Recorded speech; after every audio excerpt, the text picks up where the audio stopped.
স্ক্রিনের উপরে যে বাচ্চা মেয়েটার ছবি দেওয়া আছে, মেয়েটার নাম রিমি খাতুন। রিসেন্টলি তার কিছু ভিডিও, কিছু ফটো ভাইরাল হচ্ছে। মেয়েটির বাড়ি দক্ষিণ ২৪ পরগনার সূর্যপুর এরিয়ায়। মাত্র ১০ বছর বয়সে এই রিমি খাতুনকে ৪ জন দুষ্কৃতী মিলে নৃশংসভাবে মার্ডার করেছে। তারপরে তার বডিটাকে বস্তায় ভরে পুকুরে ফেলে দেওয়া হয়েছে। এই নিষ্পাপ শিশুটির বিচারের জন্য হাজার হাজার মানুষ পথে নেমেছে, শুধু একটাই কারণ, সেটা হলো জাস্টিস। আদেও কি বাচ্চা মেয়েটার বিচার তার বাবা মা পাবে? কিছুদিন আগে যে অভয়ার কাণ্ডটা হয়েছিল আপনারা সবাই জানেন, কি নৃশংসভাবে অভয়াকে মার্ডার করা হয়েছিল। সেম এই বাচ্চা মেয়েটার সাথেও হয়েছে। আসলে আমি এই সব বিষয়ে কোনো ভিডিও বানাতে চাই না বা কোনো কথা আমি বলতে চাই না, কিন্তু এই সব দেখার পরে আর চুপ করে থাকতে পারছি না। তার কারণ এই যে রিমি খাতুন, তার বয়স মাত্র 10 বছর, আর 10 বছর বয়সে তার লাইফ শেষ। তার মৃত্যুর জন্য যারা দায়ী তাদেরকে ফাঁসির আদেশের জন্য সাধারণ মানুষ সরকারের কাছে আবেদন করছে, কিন্তু সেই সরকার কোথায়? যিনি বলেছিলেন 7 দিনের মধ্যে অভয়ার বিচার হবে, তিনি কোথায়? আমাদের নতুন সরকার এসেছে রিসেন্টলি 2 মাস হলো, তার মধ্যে 6 থেকে 7খানা রেপ অলরেডি হয়ে গিয়েছে। তিনি যে বলেছিলেন মেয়েদের সুরক্ষা দেবে, কিভাবে? এইভাবে একটা 10 বছর বয়সে একটা মেয়ের, নিষ্পাপ শিশু, তার প্রাণটা চলে গেল।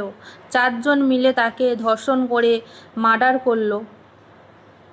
এইভাবে আর কতদিন, কত মেয়ের প্রাণ যাবে? কিছুদিন আগে অভয়ার মা একটা ইন্টারভিউতে তিনি বলেছিলেন, আমাদের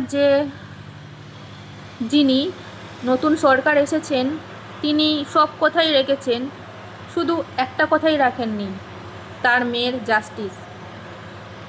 কিন্তু তিনি কি জাস্টিস পেয়েছেন? বিচার এখনো পর্যন্ত হয়নি। আজকে সাধারণ মানুষ কেন এত ক্ষিপ্ত? বারুইপুরে ট্রেন অবরোধ হয়েছে, সমস্ত ট্রেন বন্ধ। তারা এইসব করছে তার কারণ এই ছোট্ট শিশুটার বিচারের জন্য।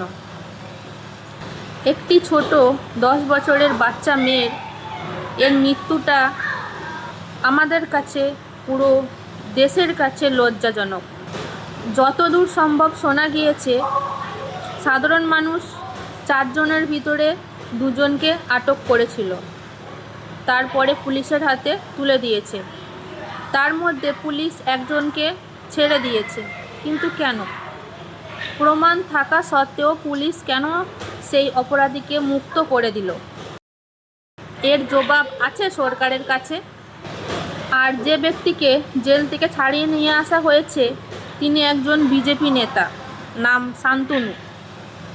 তাহলে সে কি বিজেপি করছে বলে তার কি কোনো অন্যায় নেই, দোষ নেই? সে কি কোনো শাস্তি পাবে না? আর এই বাচ্চা মেয়েটা, সে কি বিচার পাবে না? অপরাধীদের রক্ষা নয়, দৃষ্টান্তমূলকভাবে তাদেরকে শাস্তি দেওয়াটা কর্তব্য আমাদের সরকারের। যেহেতু তিনি কথা দিয়েছিলেন এখানে নারী সুরক্ষিত থাকবে এবার থেকে, বাট কোথায় সুরক্ষিত? কোথাও মেয়েরা সুরক্ষিত নেই। নারী নিরাপত্তা চায়, ন্যায় বিচার চায়। তাই বলছি, কেউ চুপ থাকবেন না, সবাই প্রতিবাদ করুন।